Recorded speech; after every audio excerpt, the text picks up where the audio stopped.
Hola, buenos días. Dios les bendiga. Quiero invitarles a que me acompañen en este momento de alabanza y de oración al Señor. Señor, te doy gracias. Gracias por tu amor, por tu misericordia, por tu fidelidad.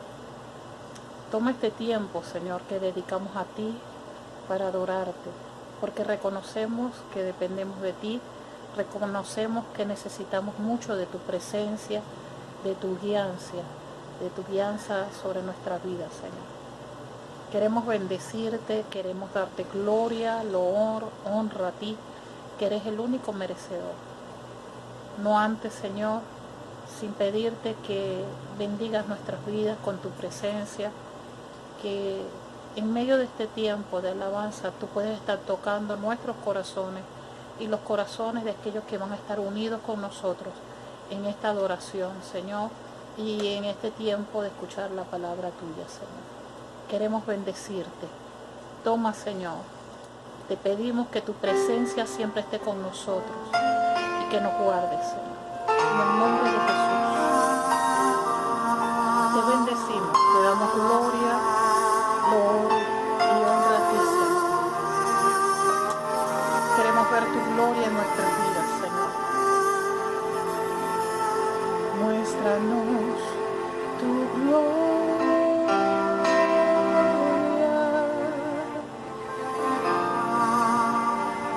Muéstranos tu gloria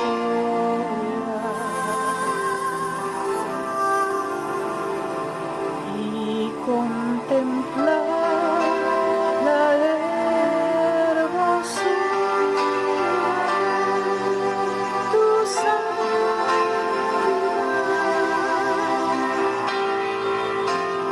Muéstrame tu gloria. Te anhelo mirar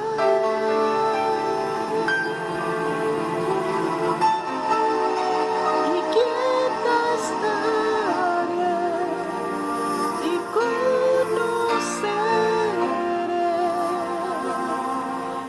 tu gloria.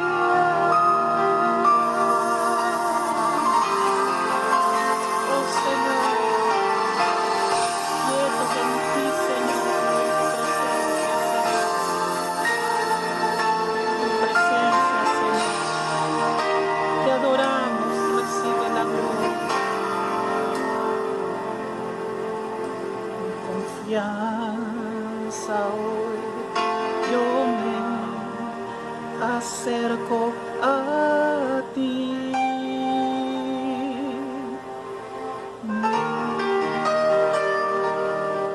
En mi corazón yo te deseo a ti.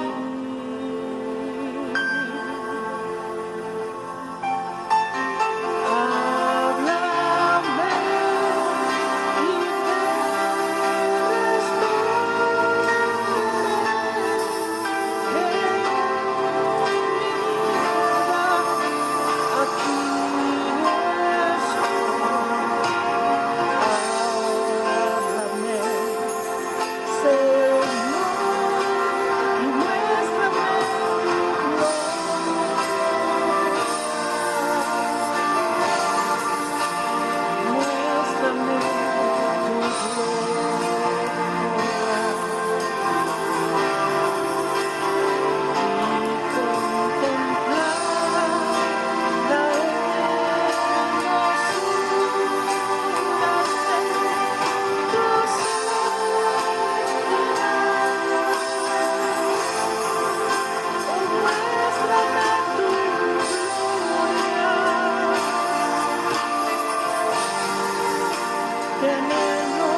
la respuesta, el consuelo, la fortaleza, Señor.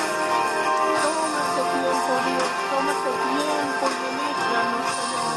Toma este tiempo, Dios mío, porque queremos alabarte, porque queremos bendecirte, porque queremos darte gloria, honor y honra. Oh Espíritu Santo de Dios, te bendecimos. Gracias, Consolador, por estar a nuestro lado, Señor, por sustentarnos, por ministrar a nuestra vida. Te bendecimos, Señor. Te bendecimos, Dios. Te damos gloria. Buenos días. Dios les bendiga en este hermoso domingo, Día del Señor. Qué bueno es que ustedes estén acompañándonos hoy. Es una bendición para nosotros, es importante para nosotros tenerles de aquel lado de las redes. Queremos bendecirles, quiero saludarles. Según 2 de Pedro, capítulo 1, donde dice, gracia y paz sean multiplicadas en el pleno conocimiento de Dios y de Jesucristo, nuestro Señor y Salvador.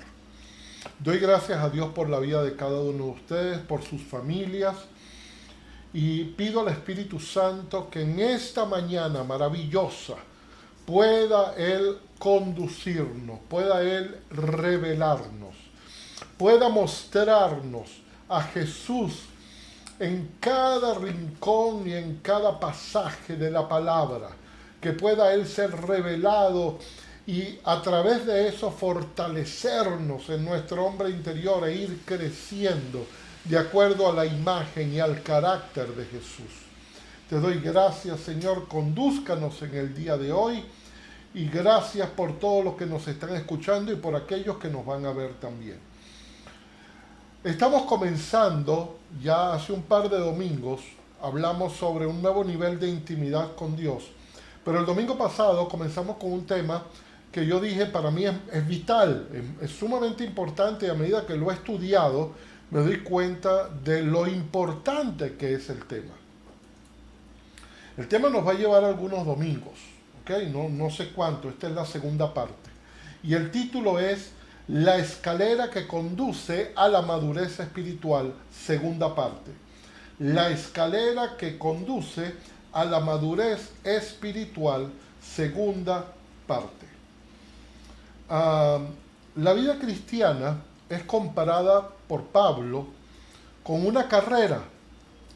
Recuerden que ellos vivían en la cultura griega o estaban influenciados por la cultura griega y los griegos fueron los que crearon las Olimpiadas. Entonces ellos sabían lo que era una carrera, lo que era un maratón, cómo se corría una carrera. Entonces Pablo hace un símil entre la vida del creyente y una carrera. Y aunque no lo nombra, la carrera es una carrera, es como una especie de maratón, no es una carrera de corto plazo, sino una carrera de largo alcance, de que a menos que Dios nos llame rápidamente cuando creemos, nos va a tocar pasar tiempo en esta tierra. Lo importante en esta carrera son varias cosas. Número uno, ¿cómo se corre esta carrera? Y uno sabe, aquellos que están acostumbrados a correr maratones o a correr carreras de largo aliento, ellos saben primero que correr una carrera requiere preparación, requiere una estrategia. Cuando hay que correr 42 kilómetros, requiere que yo tenga una estrategia, dónde voy a descansar, dónde voy a acelerar, con qué ritmo yo voy a correr. Eso mismo Pablo decía, y quiero que vaya conmigo a Hebreos capítulo 12, versículo 1. Dice, por eso, y estoy leyendo en esta ocasión, me gusta mucho esta versión, es Dios habla hoy. Por eso nosotros, teniendo a nuestro alrededor tantas personas que han demostrado su fe, dejemos a un lado, en algunas versiones dice despojémonos, o sea, como quitarse la ropa, despojémonos, ¿de qué cosa? De todo lo que nos estorba y del pecado que nos enreda. Es decir, hay dos cosas en esta carrera que son impedimentos y que una de las estrategias para correr bien la carrera es despojarnos de todo lo que nos estorba y del pecado que nos enreda. La primera observación aquí es que Pablo no pide a Dios que Él nos despoje o que Él nos quite nuestro pecado o nos quite lo que nos estorba. Lo que le pide a Dios más adelante es fortaleza, pero al que le toca despojarse, al que le toca quitar el pecado de en medio de su vida somos nosotros. Y sigue diciendo, y corramos con fortaleza la carrera que tenemos por delante. Entonces, la conversión es solo el primer paso. Nosotros el domingo pasado, para aquellos que pudieron ver el video, volvimos a retomar y hacer una oración de fe. Muchas veces nosotros creímos en el Señor, fuimos a una iglesia, alguien nos dijo pasa adelante para hacer una profesión de fe y repetimos algo que otras personas nos dijeron. Pero a medida que pasan los años parece que se va haciendo consciente en nosotros que tenemos cada día que aceptar el señorío de Cristo en nuestra vida. Y que el señorío de Cristo en nuestra vida tiene que manifestarse a través de frutos que yo puedo ver, pero que también otros puedan ver en mi vida. Amén. Entonces, cuando yo me convierto, yo doy un primer paso, pero yo tengo que seguir hacia adelante. Hay un pasaje en la Escritura de una mujer que cometió adulterio, según la ley, según Levítico, la ley mosaica decía que si una mujer era hallada en adulterio, había que apedrearla, tenía que morir. Entonces había una cantidad de hombres listos con las piedras preparados para matar a esta mujer. Y Jesús se interpone y empieza a escribir algo en la tierra y él dice las famosas palabras, el que esté libre del pecado que lance la primera piedra. Y todos entran en una etapa de reflexión y se dan cuenta que si ella es pecadora, ellos también son pecadores y la dejan. Y donde yo voy es a la palabra que usa Jesús con la mujer. Le dice, mujer, levántate, ve y no peques más. Es decir, acaba de comenzar tu carrera. Tu carrera no terminó acá, tu carrera comienza acá. Viene una aventura que se llama la vida cristiana. Entonces, cuando tú te conviertes, cuando yo creo en Jesús, recibimos una orden. Levántate y ve y no peques más. Y con esa orden recibimos un poder sobrenatural para llevar adelante esa orden. Recuerden que es una orden espiritual. ¿Cómo yo puedo luchar en contra de la carne? ¿Cómo yo puedo luchar en contra del pecado si no tengo poder? Si esta carne que está aquí, que es pecaminosa, que me lleva, como decía Pablo, aquello que no quiero hacer es lo que hago.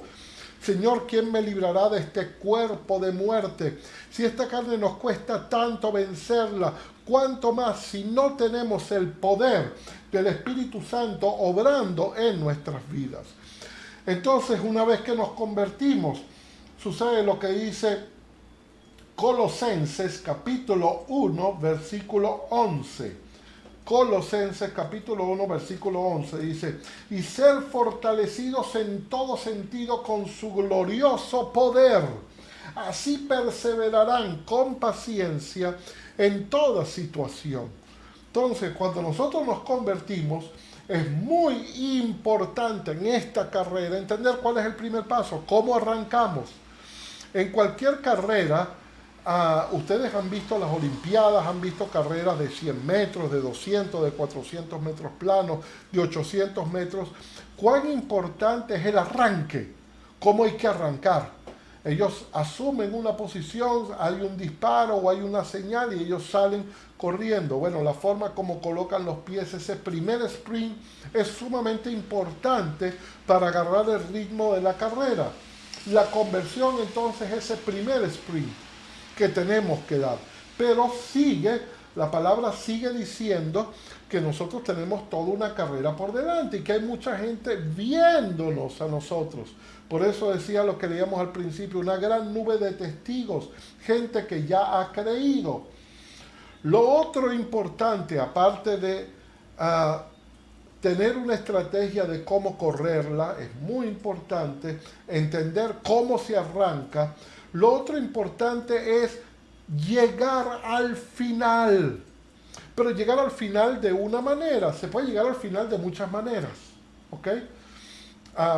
Ustedes probablemente han visto cosas que han pasado en las Olimpiadas, gente que ya llegando a la meta se derrumba, no tiene el aliento para esos 100 metros que faltan o esos 50 metros, ya su cuerpo y ya sus músculos no le responden.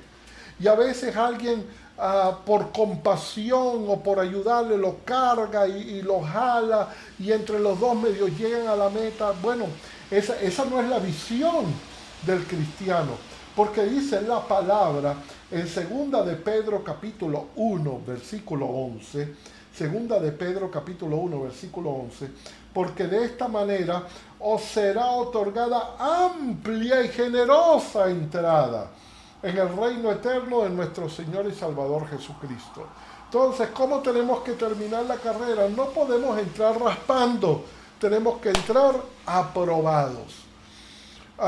Nosotros tuvimos por muchos años una filosofía que se nos metió especialmente a los bachilleres, etc. Y la filosofía era 10 notas y lo demás es lujo.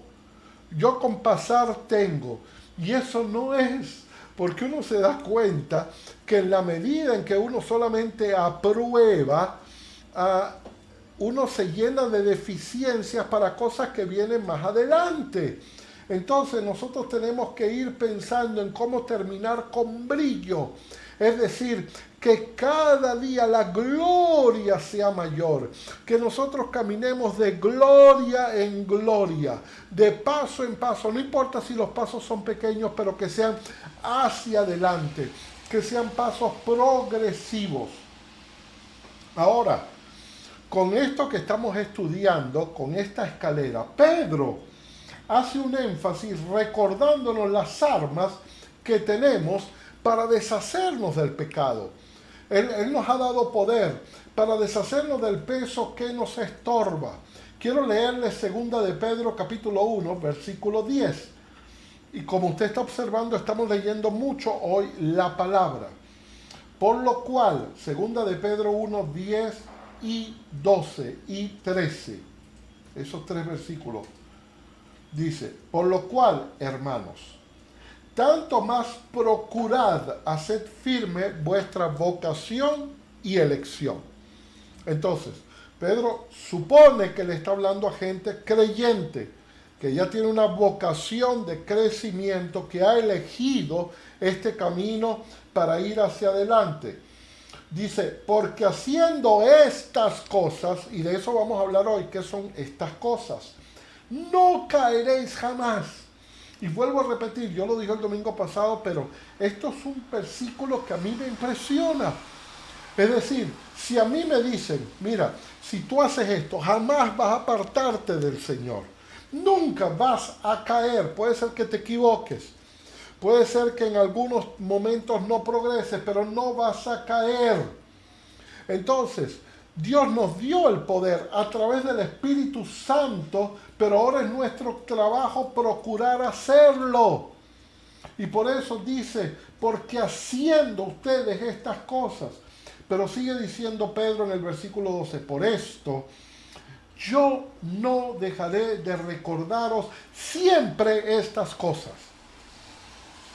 Yo no dejaré de recordaros siempre estas cosas. En el original, esto es muy interesante, dice, yo no seré negligente. Es decir, si Pedro no lo hace, Dios se lo va a reclamar, va a ser negligente. Entonces él va a repetir, lo mismo, todo el tiempo lo mismo. Pero estas cosas son importantes porque con estas cosas es que no vamos a caer. Si alguna vez usted ha visto béisbol o visto un partido de béisbol, usted se da cuenta que el bateador normalmente batea un hit, por ejemplo, y va a primera base.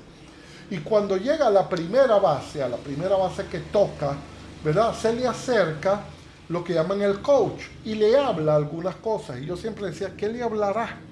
¿Qué le dirá? porque todo el tiempo le habla algo. Bueno, lo que le dice son las cosas, le recuerda cosas que él tuvo que haber aprendido desde niño en cuanto a los elementos del béisbol. Le dice, mira, cuidado, no te abras mucho, el pitcher va a estar pendiente, no te abras más de tantos pasos, mírale el pie al pitcher, etc. Es decir, le repite la cartilla. Y eso no es lo que mamá, por ejemplo, hacía con nosotros.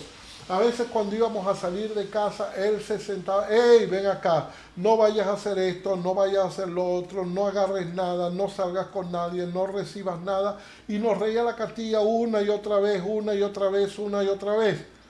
Y uno se fastidiaba, decía, sí, mamá, ya yo sé, sí, mamá, que no haga esto, sí, mamá, tengo que hacer lo otro, sí, mamá. Pero eso nos formó.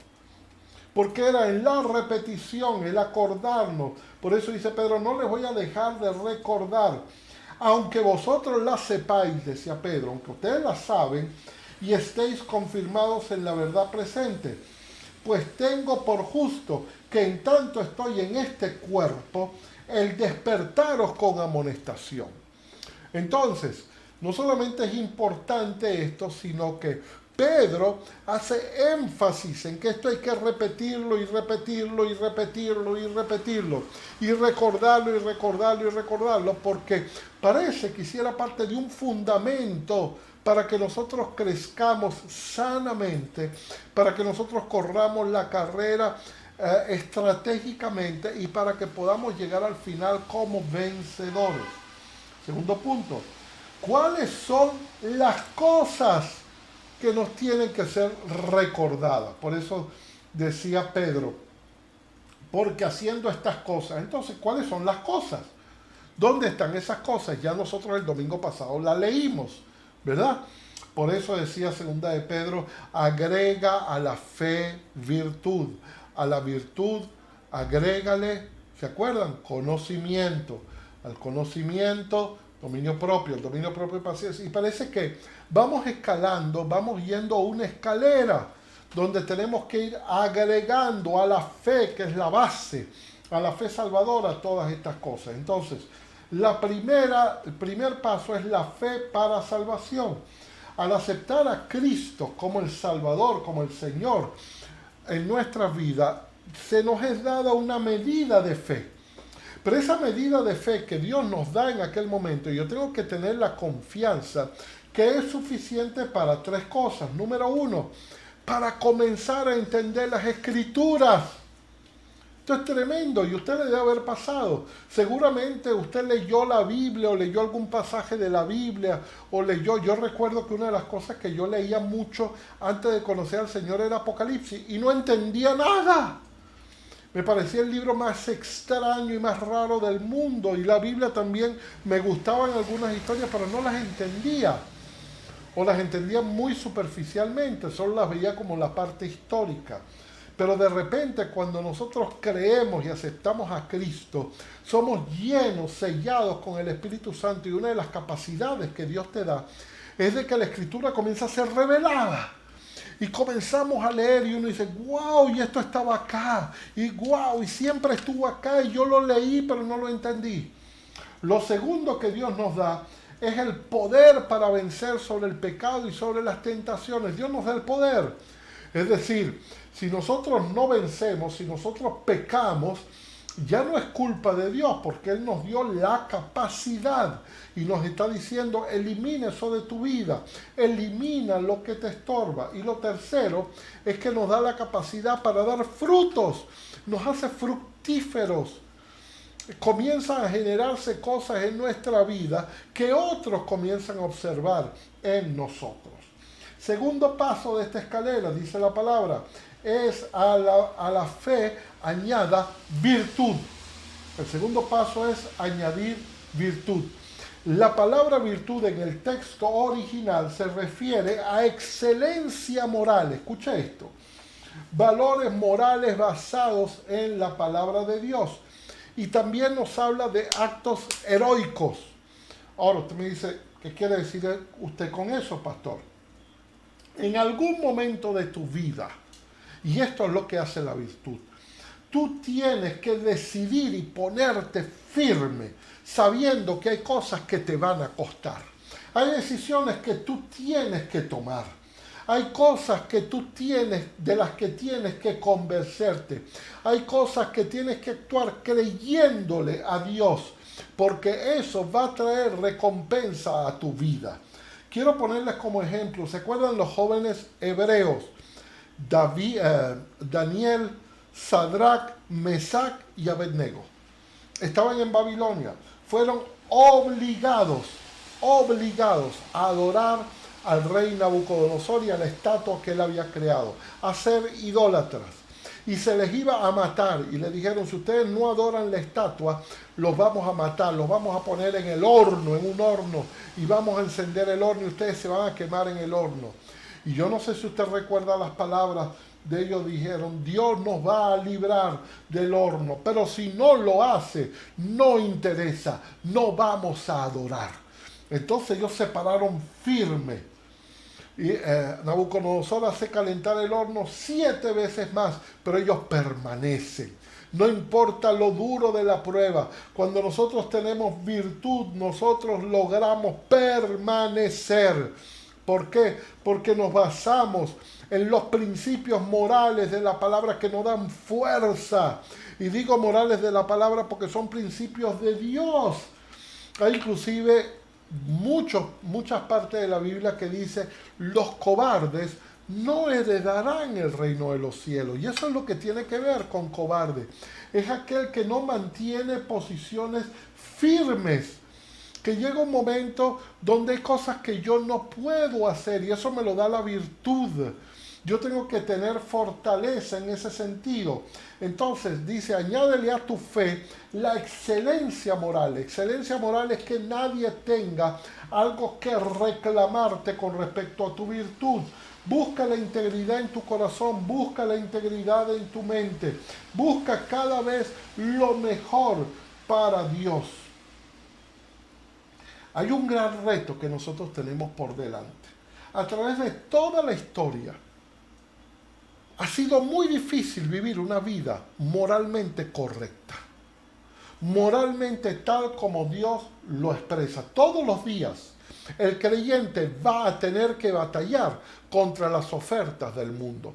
Todos los días. Todos los días en pequeñas cosas nosotros vamos a tener que batallar. Y vamos a tener que pararnos firme y decir, ¿lo hago o no lo hago? Fíjense, me pasó algo hoy. Yo fui a echar gasolina y cuando estuve desde las 8 de la mañana y llegué a la gasolinera a la 1 de la tarde, cuando fui a pagar, puse mi huella, me dijeron, usted no puede echar gasolina porque no está inscrito en el sistema XXX. Ok, yo no estaba inscrito, no lo sabía. De regreso, yo tengo amigos en la bomba. Y de regreso, yo me encuentro con una persona, un amigo, un bombero. Y él me dice, ¿qué pasó? ¿Por qué no echaste gasolina? Le digo, bueno, pues yo no tengo el carnet. Bueno, ¿pero dónde tienes el carro? Vamos a ver qué podemos hacer. Vamos a ver si te echamos. Vamos a ver cómo te pasamos. Vamos a ver. Yo dije, no. No, porque hay una gente por delante mío. Entonces, si yo no estoy cumpliendo lo que tengo que cumplir, ¿cuál es la solución? Cumplir lo que tengo que cumplir. Si la ley dice que lo debo hacer de esa manera, puede ser que no esté de acuerdo. Pero esa es la ley. Pero todos los días yo voy a ser tentado para no mantenerme firme. Y quiero leerles Jueces capítulo 21, versículo 25. Jueces capítulo 21, versículo 25, que habla de la situación del pueblo de Israel después que muere Josué. Después que pasan y ya entran en la tierra prometida. Y dice la palabra, lo expresa de esta manera. Y díganme ustedes si esto no se parece a nuestro mundo actual. En estos días no había rey en Israel. Cada uno hacía lo que bien le parecía. Y eso es lo que está pasando hoy en día en la sociedad. No hay referentes morales, hay muy pocos. Nosotros los cristianos deberíamos ser los referentes morales. Pero ¿cómo vamos a tener, por ejemplo, nuestros gobernantes como referentes morales si estamos llenos de corrupción? ¿Cómo vamos a tenerles como referentes morales? ¿Cómo vamos a tener gente como referente moral cuando están divorciados, cuando no tienen una familia estable, cuando no aman a sus hijos? ¿Cómo los vamos a tener como referentes morales? Entonces, a la fe añádale virtud, que otros lo vean en tu vida para que sigas creciendo. Punto número 3, añade a la virtud conocimiento. Y este es el punto de hoy. Añade a la virtud conocimiento. Y quiero leerles en Oseas capítulo 4, versículo 6. Un versículo que probablemente tú lo has conocido, lo has escuchado. Dice: mi pueblo fue destruido porque le faltó conocimiento. Por cuanto desechaste el conocimiento, yo te echaré del sacerdocio, y porque olvidaste la ley de tu Dios, también yo me olvidaré de tus hijos. Ahora, ¿cuál era el conocimiento que a ellos les faltó? Porque dice, te faltó conocimiento. Aquí le está hablando a sacerdotes. Dice, yo te echaré del sacerdocio. Entonces, fíjense algo. Los sacerdotes, ellos para llegar a ese estatus de ser sacerdotes, de ministrar en el templo, ellos tenían que estar preparados, tenían que conocer toda la ley, tenían que tener conocimiento por lo menos teórico de Dios. Pero la palabra sigue diciendo, pero les faltó conocimiento, les faltó el conocimiento. ¿De qué conocimiento está hablando? Vamos a leer por un momento, un poquito más arriba, Oseas capítulo 4, versículos 1 y 2. Dice, escuchen lo que dice Dios, hijos de Israel. Dios tiene un pleito pendiente con la gente de esta tierra. Y yo creo que aquí Dios nos está hablando a todos nosotros. Porque no encuentra en tu país ni sinceridad, ni amor, ni conocimiento de Dios. ¡Wow! Ni sinceridad, ni amor, ni conocimiento de Dios. Solo hay juramentos en falso. Mentira, asesinato, robo, adulterio, violencia, crímenes y más crímenes. ¿A quién le está hablando? Le está hablando a los sacerdotes. Ellos fueron permisivos. Sabían que los crímenes eran malos, que los sacerdotes que los asesinatos eran malos, que los robos eran malos, que el adulterio era malo, pero lo permitían, se volvieron amigos del pecado, comenzaron a visitar y a reunirse con gente pecadora, y al tú reunirte con aquello que te estorba, con esa gente que te estorba, vas a tener la mentalidad de esa gente. Por eso decía el Señor, no te conviertas tú a ellos, que ellos se conviertan a ti. Cuidado, yo te he puesto en este mundo, no te voy a echar fuera, te voy a dejar ahí, pero cuidado, no permitas que tú te conviertas al pensamiento de ellos.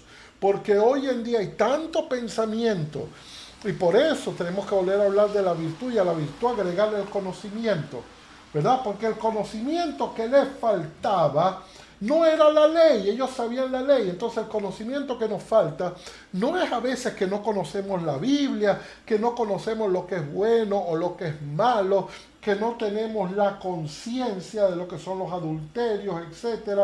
Ellos conocían la ley, pero ¿sabe? Y aquí viene la gran revelación. Sabían, pero no conocían. Sabían, pero no conocían a Dios. Sabían de Dios, habían escuchado de Dios. Cuando digo sabían, tenían un conocimiento teórico. Cuando nosotros estudiamos en bachillerato, y yo les confieso que para mí era muy aburrido hasta que después yo lo fui entendiendo. Había materias cuando uno tenía la parte teórica y el laboratorio. Es decir, estudiamos la parte teórica, después nos íbamos al laboratorio. Y ahí se hacían experimentos, por ejemplo, en química, en biología, y había diferentes laboratorios, inclusive en la universidad, en mecánica, en física, y se hacían diferentes cosas para poder ver, para poder entender, para, teniendo el marco teórico, entender la parte práctica. Pero ellos no tenían el conocimiento, no tenían el conocimiento revelado. Hay algo que uno dice, yo sé, que sé. Ese es el conocimiento revelado, es algo de lo que yo estoy totalmente convencido, no solamente teóricamente. Y quiero ponerles un ejemplo. Venga y siéntese con mi hijo, yo lo reto. Siéntese con mi hijo y trate de convencerlo de que Dios no es milagroso. Y no va a poder hacerlo sencillamente porque él todos los días ve milagros en esta casa, ve milagros de provisión, ve milagros de sanidad. Él lo ve milagros en su vida. Entonces él sabe que sabe que sabe. Nadie lo tiene que convencer porque él sabe que sabe que sabe. Entonces eso es el verdadero conocimiento, es saber en profundidad, es un conocimiento revelado, es un conocimiento que te da el Espíritu Santo interpretado y te lo da y te lo revela. Yo recuerdo en este aspecto que una vez, y esto lo pongo como ejemplo, estábamos viendo un programa de televisión y la persona que estaba hablando en el programa dice, porque nuestro Dios milagroso. Y cuando él escucha esa expresión, él me llama, me dice, papi, fíjate, ese hombre se equivocó, mira lo que dijo. Yo dije, ¿qué dijo, hijo? Dijo Dios milagroso. Digo, ¿está bien? ¿Y cuál es el problema? El Dios milagroso. Dios milagroso. Me dice, no, papi, eso está equivocado. Digo, ¿pero por qué, hijo? ¿Por qué usted dice que está equivocado? Porque cuando yo digo Dios, ya estoy diciendo que Él es milagroso. Si yo digo Dios milagroso, estoy redundando, estoy diciendo dos cosas iguales. Yo solamente digo Dios. Y al decir Dios, yo sé que Él es milagroso. Y así Él está convencido. ¿Se acuerdan lo que dice Job capítulo 42, versículo 5?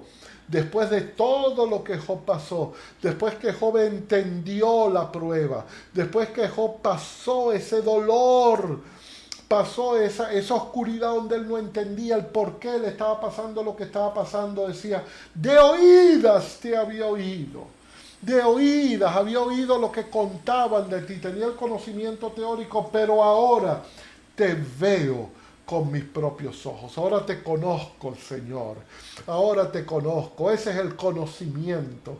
Indudablemente que habla de dos cosas, conocimiento de la palabra, pero es que la palabra es Cristo. Cristo es el verbo hecho carne. En la medida en que yo estudio, profundizo la palabra, conozco a Cristo.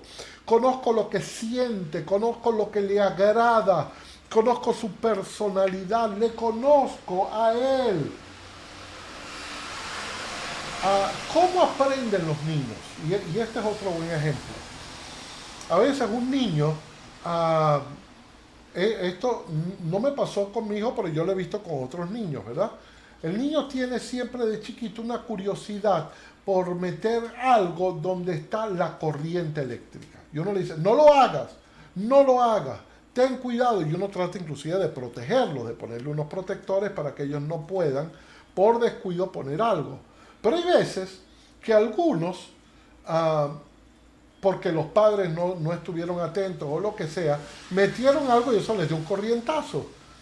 Yo les aseguro, más nunca van a tratar de experimentar eso.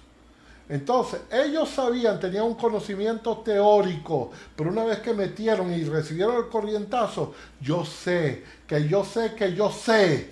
eso hace daño. Entonces no lo vuelvo a hacer.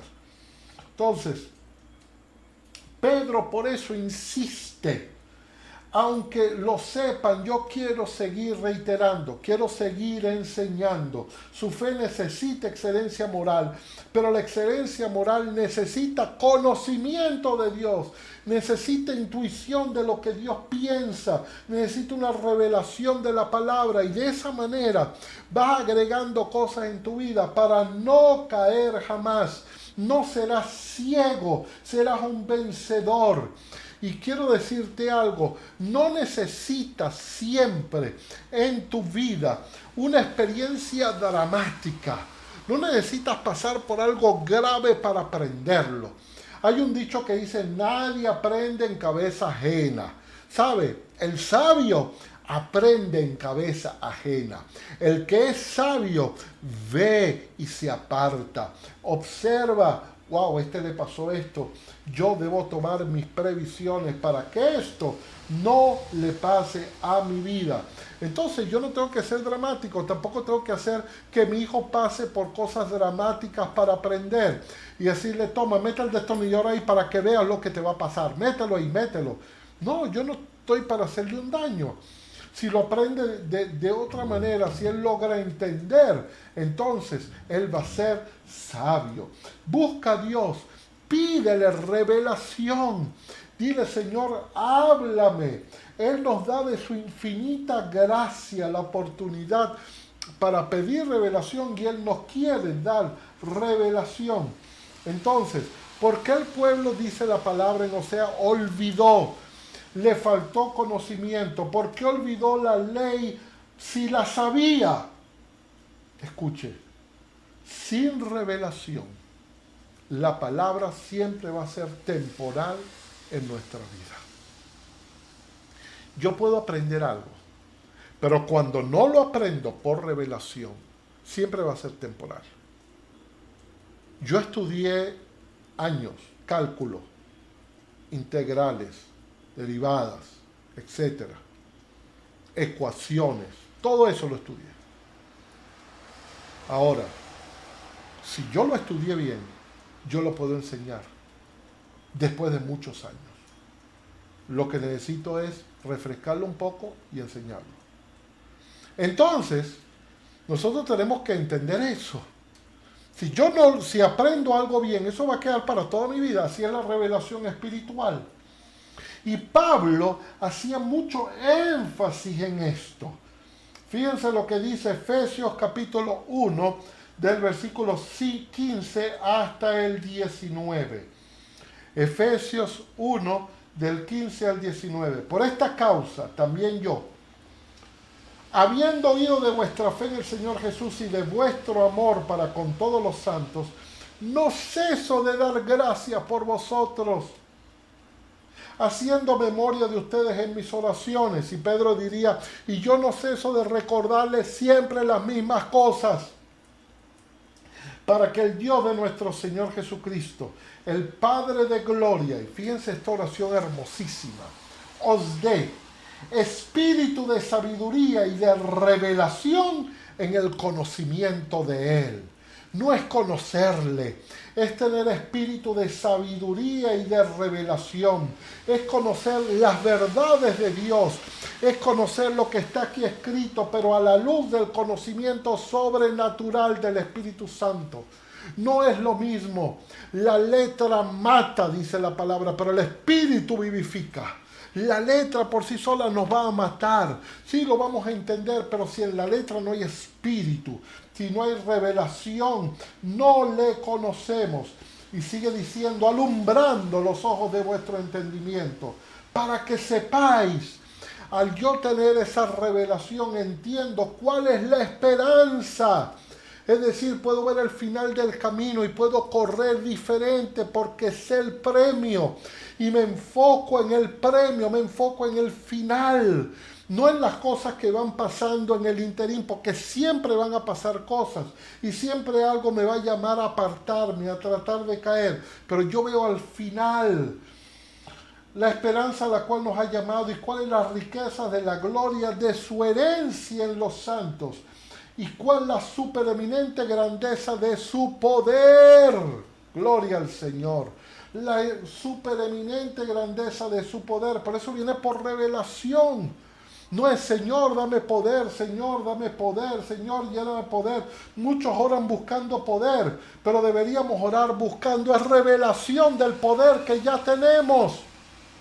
No busque, no ore solamente, Señor, dame poder, Señor, revélame todo el poder, como dice tu palabra, la supereminente grandeza de su poder para con nosotros los que creemos, según la operación del poder de su fuerza. Señor, oro en este momento. Oro que tu Espíritu Santo pueda revelarse a nuestras vidas, ahora mismo, en la vida de cada uno de los que está escuchando en esta mañana estas palabras, Señor. Que todo el conocimiento que ellos tienen en su corazón se vuelva una revelación, que que esa palabra, Señor, que logos que le fue dada en un momento se vuelva rema, se vuelva vida y le edifique, Señor, que edifique su hombre interior, que fortalezca su espíritu y que pueda ir caminando, como dice tu palabra, ya no en la carne, sino en el espíritu. Y que de esa manera a la virtud podamos agregarle conocimiento. Yo te ruego, Señor, por todos los que nos escuchan, bendiciendo sus vidas, bendiciéndoles profundamente y pidiéndote, Señor, que tu gracia salvadora, que tu gracia pueda traer una revelación tan profunda y tan grande que, como decía Pablo, entendamos primero la esperanza a la que nos has llamado, segundo las riquezas en gloria y tercero el poder que actúa en nosotros. Revélate. El Espíritu Santo es el dunamis, es la dinamita, es el dinamo de Dios para esto. Espíritu Santo, ven a nuestras vidas. Espíritu Santo, háblanos y revélate en nosotros ahora mismo, Señor. Y te doy gracias en el poderoso nombre de Jesús. Amén, amén y amén. Gloria sea Jesús, gloria a nuestro Señor. Si esto que has escuchado ha bendecido tu vida, que yo sé que sí. Y esto es solamente la segunda parte. Aquí vamos a seguir ascendiendo. El próximo domingo viene la tercera parte. Quiero pedirte que compartas esto. Esto hay que compartirlo. Este es un mensaje trascendental, vivificante. Pásalo a otros. Haznos saber tus comentarios, haznos saber que te gusta, haznos saber que estás allí con nosotros, acompañándonos. Pero compártelo en las redes. Acuérdate que lo vamos a tener siempre. Si no lo pudiste ver en vivo, lo vas a poder ver por Facebook y lo vas a poder ver en nuestro canal de YouTube. Que Dios te bendiga ricamente. Recuerda, guárdate en tu hogar. Cuídense mucho en este tiempo. Es un tiempo de obedecer, de guardarnos donde tenemos que estar. Y quiero dejarte en esta promesa maravillosa de Dios.